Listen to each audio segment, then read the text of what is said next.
आज हम गंगा को उसके ओरिजिन से लेकर बे ऑफ बंगाल तक ले चलेंगे। तो आइए इस महान नदी के रोमांचक सफर को नजदीक से देखें। दोस्तों, आज हम सतोपंथ ग्लेशियर पहुंचे हैं। यहीं से अलकनंदा नदी का ओरिजिन होता है, जो आगे चलकर गंगा की पवित्र धारा बनती है। अब रुक करते हैं विष्णुप्रयाग का।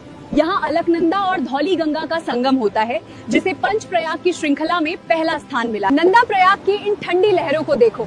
यहाँ नंदाकिनी नदी अलकनंदा में मिलती है, जिससे इस पावन जलधारा की गति और तेज हो जाती है। चलिए अब कर्णप्रयाग चलते हैं। यहाँ पिंडर नदी अलकनंदा में मर्ज होती है, जिससे ये महान रिवर सिस्टम और भी विशाल बनता है। रुद्रप्रयाग की इन ऊंची सीढ़ियों को देखिए। यहाँ मंदाकिनी नदी अलकनंदा से मिलती है और पूरे वातावरण में दिव्य सकारात्मक ऊर्जा भर जाती है। हम गोमुख के इस बर्फीले मुहाने पर खड़े हैं। भागीरथी नदी इसी गंगोत्री ग्लेशियर से निकलती है और अपना कठिन सफर यहीं शुरू करती है। देवप्रयाग के इस महान संगम को पहचानो। यहाँ भागीरथी और अलकनंदा के मिलने से गंगा का निर्माण होता है, जो पूरे भारत को सींचती है। हरिद्वार के इन विशाल घाटों की भीड़ के बीच शामिल हो जाइए। गंगा यहाँ पहाड़ों को छोड़कर प्रथम बार प्लेन्स में प्रवेश करती है और आधार बनती है। प्रयागराज का ये विशाल संगम देखिए।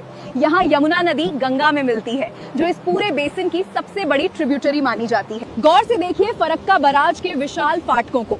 यहाँ गंगा नदी दो धाराओं हुगली और पद्मा के रूप में पूरी तरह विभाजित हो जाती है। सुंदरबन के इस अंतिम छोर को महसूस कीजिए। ये विश्व का सबसे बड़ा डेल्टा है, जहाँ गंगा अंत में बे ऑफ बंगाल में समा जाती है।